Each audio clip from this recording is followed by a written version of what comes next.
Hey guys, so to help with this new fear sketchbook, I wrote a list of things that I'm afraid of drawing. I have food, faces, autonomy, and stuff like that.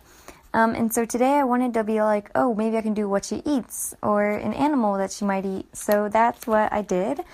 Now I was thinking like under the sea and like oceans, and I didn't know what really to do.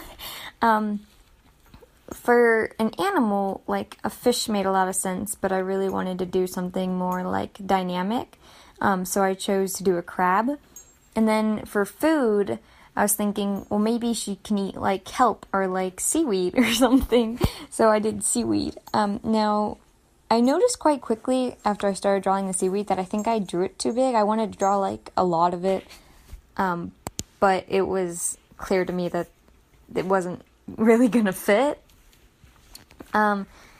Regardless, I just decided to put like the seaweed strands overlapping each other, which I think worked out really well. Now for this sketchbook, I'm thinking it will be more like a series because I have my other sketchbook that I'll like normally draw in, but I do want to do this fear sketchbook, but you don't always want to draw stuff you're bad at all the time. So I have, if you saw, I don't know, it's really fast, sped up, but I have like different words next to things. So like for food, I'm really good at drawing like cartoony food or like animation food, but not like from real life.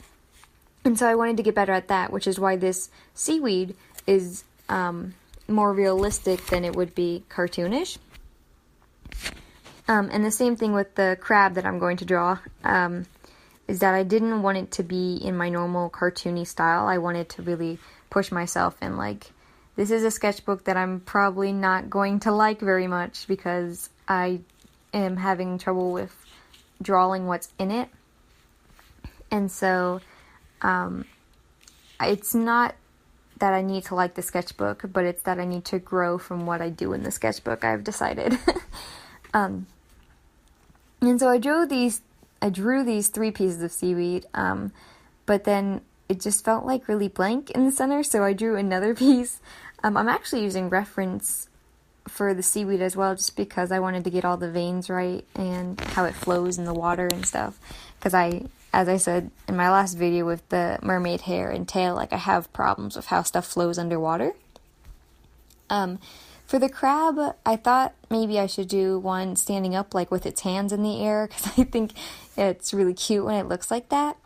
But when I was researching crab pictures, I found this really cute, like boxy looking crab that's yellow. And it had these big eyes that protruded on top. And it was just the like cutest thing I'd ever seen. So I was like, okay, maybe she doesn't have to eat the crab. Maybe she eats the seaweed, and the crab is like what Ariel has, you know, how she has flounder. This crab is like, oh, she has a crab. Oh no, I'm gonna look like not a fan of Disney at all. Sebastian, is that right? I don't want to be wrong. Hold on. Let me look it up real quick.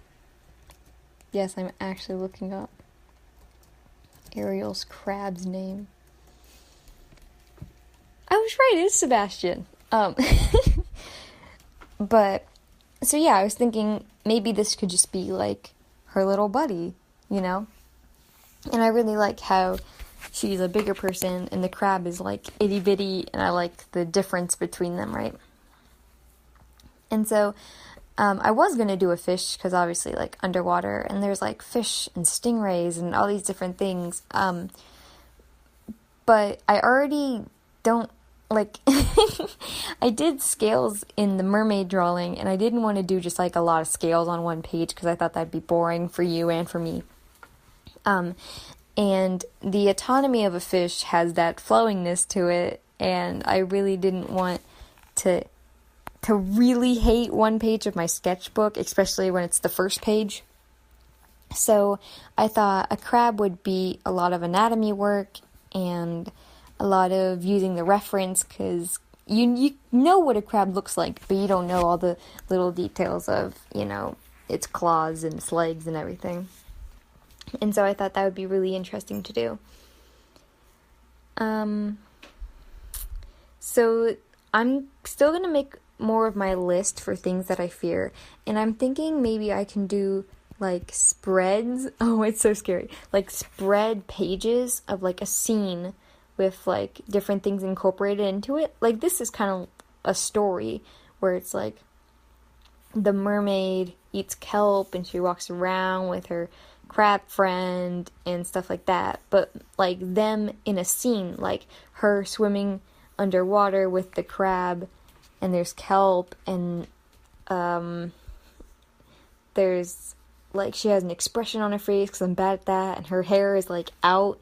Like that's why I didn't draw it out in the first picture, is because I'm really bad at that.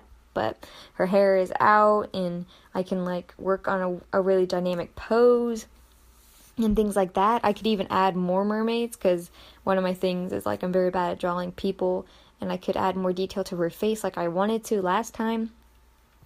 So that's really interesting. I'm really sad that this is just a dry media sketchbook, because I'm trying to get better at watercolor, but that gives me the chance to maybe do inking and then colored pencils if I wanted to, or markers, or like just some, I think markers would be okay. I mean, probably bleed a little bit, but like some other form of media that I can like get into, and I think that'd be really interesting.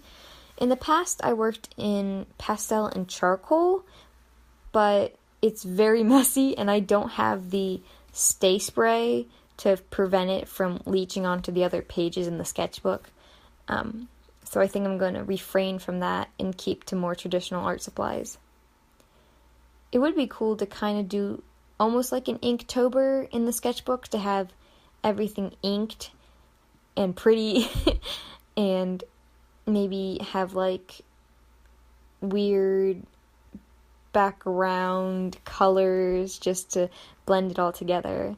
But I'm really not sure what I'm going to do yet. And so I added, with the drawing, I added hairs because he was really hairy on his legs. And then I added like a shadow because his bottom was really crusty. And with that, those are 3 of my fears on this one page. We have the fear of drawing animals, and this animal was obviously the crab. The fear of drawing plants, and this one is seaweed. And then we have the bigger people mermaid up top. Thank you for watching.